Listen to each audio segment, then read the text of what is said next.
Good morning students, welcome to class 8th। I am your SST teacher. बच्चों, आज मैं आपको एसएसटी का लेसन 5 क्राफ्ट्स एंड इंडस्ट्रीज पढ़ाऊंगी। क्राफ्ट एंड इंडस्ट्रीज का मतलब होता है क्राफ्ट और उद्योग। ब्रिटिश शासन की स्थापना से पहले भारत क्राफ्ट और उद्योग की उन्नति का केंद्र था। शहरों में कारखाने थे जहां अनेकों शिल्पकार साथ साथ काम करते थे। गांव में शिल्पकार घर से काम करते थे। शासक और धनी व्यापारी भारतीय शिल्पकारों के द्वारा बनाए गए माल के लिए मार्केट विकसित करते थे। उनके द्वारा बनाई गई वस्तुएं मार्केट पूरे संसार में था।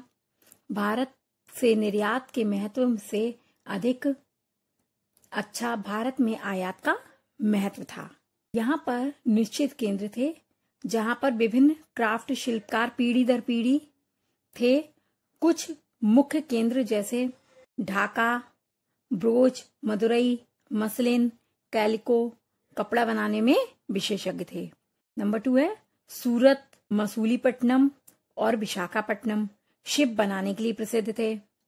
नंबर 3 है पुणे, हैदराबाद और तंजौर पीतल और तांबे की वस्तुओं के लिए प्रसिद्ध थे।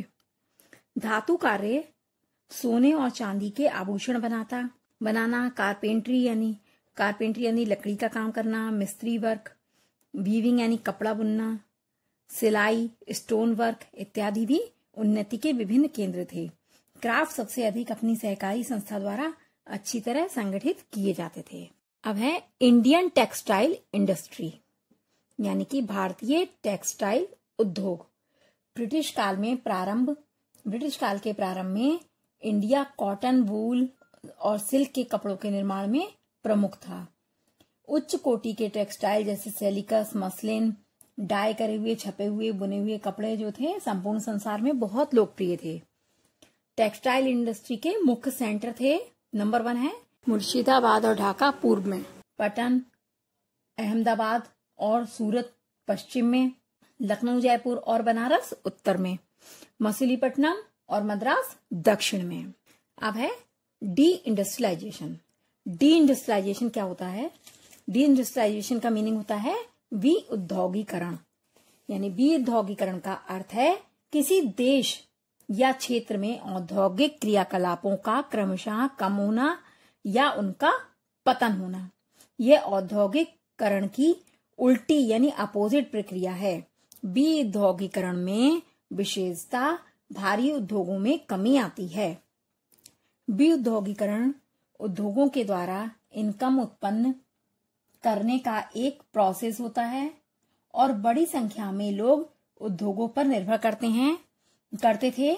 उनका तेजी से शीघ्रता से पतन हो गया।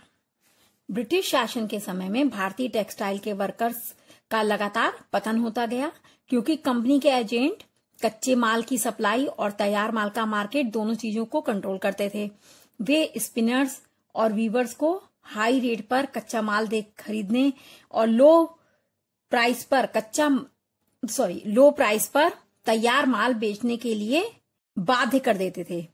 इस फोर्स करने के कारण ही उन्होंने पारंपरिक व्यवसाय को वे छोड़ देते थे, जिसके कारण विउद्योगीकरण की स्थिति उत्पन्न हुई। अब है ब्रिटिश कंट्रोल यानी कि ब्रिटिश शासन का कंट्रोल क्या था। 1720 में सरकार ने ब्रिटेन में कैलिको एक्ट पास किया, जिसमें कि ब्रिटेन में प्रिंटेड यानी छीट के कॉटन के कपड़ों का आयात पर रोक लगा दी गई। इसके परिणाम स्वरूप भारतीय कपड़ा बहुत महंगा हो गया और ब्रिटेन में इंडियन कपड़े की मांग कम हो गई और भारत के उद्योगों को इसका सामना करना पड़ा। इंग्लैंड में भी भारतीय तैयार माल पर रोक लग गई थी। यदि किसी स्त्री के पास भारतीय रुमाल पाए जाते थे तो उसे 200 रुपए फाइन देना पड़ता था। इस समय में ब्रिटेन में टेक्सटाइल इंडस्ट्री का विकास होने लगा। ब्रिटेन में व्हाइट मसलिन या प्लेन अनब्लीच्ड इंडियन कपड़े पर इंडियन डिजाइन्स को कॉपी करने लगे, मतलब उसकी नकल करने लगे वे लोग। इंडियन टेक्सटाइल से कंपटीशन के कारण ब्रिटेन में तकनीकी परिवर्तन हुए।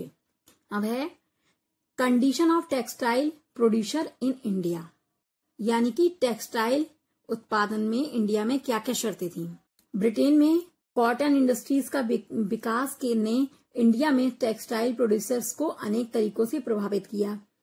द चार्टर एक्ट ऑफ 1813 ने भारतीय व्यापार को सभी ब्रिटिश वस्तुओं के लिए खोलकर फेंक दिया। इंडियन मार्केट में ब्रिटेन में निर्मित वस्तुओं की बाढ़ आ गई थी। ब्रिटिश सरकार ने इंडिया में इंडियन इंडस्ट्रीज को विदेशी वस्तुओं पर अपने उचित कर्तव्य शो करने से नहीं बचाया। बंगाल की जीत ने इंडिया के पूरे महत्व को ब्रिटेन से बनी टेक्सटाइल के लिए एक विशाल मार्केट खोल दिया था। ब्रिटिश एक स्वतंत्र तरीके से व्यापार की नीति का अनुसरण करते थे। इसने मशीन से बनी ब्रिटिश वस्तुओं को भारतीय टेक्सटाइल की अपेक्षा अधिक सस्ता बना दिया। इसने भारतीय उत्पादकों को व्यापार से बाहर फेंक दिया। सन 1880 में भारतीयों ने भी ब्रिटेन के बने कॉटन के कपड़ों को पहनना शुरू कर दिया। हजारों ग्रामीण कार्यकर्ता जो अपनी जीविका सूती कपड़ा बुनकर और सूती धागे से कपड़ा काटकर जीवन व्यतीत करते थे, वे जॉबलेस हो गए, यानी कि उनके पास कोई रोजगार नहीं बचा। अब है Indian handicraft during the British period, यानी कि भारतीय हथकरघा ब्रिटिश के समय में। ब्रिटिश शासनकाल में इंडियन हैंडीक्राफ्ट भारतीय शासकों पर सबसे अधिक ब्रिटिश के द्वारा शासन किया गया और राज्य भी उनके अंडर में थे। इस कारण अर्बन हैंडीक्राफ्ट इंडस्ट्रीज पीड़ित हुई, क्योंकि राजसी समर्थकों के द्वारा अब उनका पतन हो गया था। क्राफ्ट्समैन कंपनी के भ्रष्ट एजेंटों और अनेकों सहकारी संस्थाओं को लंबे समय तक कोई महत्व नहीं था।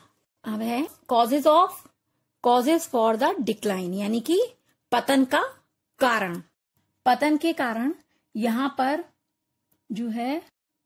पतन के बहुत से कारण थे जिन्होंने भारतीय उद्योगों के पतन में अपना योगदान दिया था।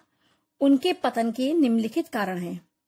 नंबर 1 है ब्रिटिश कॉमर्शियल पॉलिसी, यानी कि इस नीति ने भारत में हथकरघा उद्योगों को बर्बाद कर दिया। औद्योगिक क्रांति ने अंग्रेजों द्वारा बनाई गई वस्तुओं को इंडिया में नहीं भेजते थे। ब्रिटिश सरकार ने बहुत हैवी ड्यूटीज यानी कर्तव्यों का पालन भारतीय वस्तुओं को इम्पोज करने, जिसने कि ब्रिटिश मार्केट में इंडिया को प्रवेश दिलाया था। नेक्स्ट है डिक्लाइन इन पैटर्न्स, यानी कि संरक्षण का पतन। ब्रिटिश के इंडिया में पहुंचने से पहले शासक और रिचली पीपल जो थे वो खुद ही उन्हीं कलाकारों से, आर्टिसंस से जो है रॉयल ड्रेस खरीदते थे और दूसरी आर्ट की वस्तुएं भी खरीदते थे।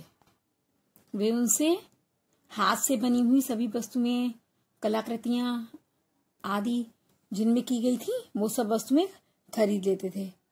लेकिन ब्रिटिश के पहुंचने के बाद वे लोग जो थे कमजोर हो गए और क्राफ्ट्समैन और आर्टिसंस का जो संरक्षण था वो नहीं हुआ था और इस कारण उद्योगों का पतन होता चला गया, क्योंकि ब्रिटिश ने सब कुछ फिर अपने अंडर में ले लिया था और उन्होंने उनके उद्योग को पतन की ओर अग्रसर कर दिया था।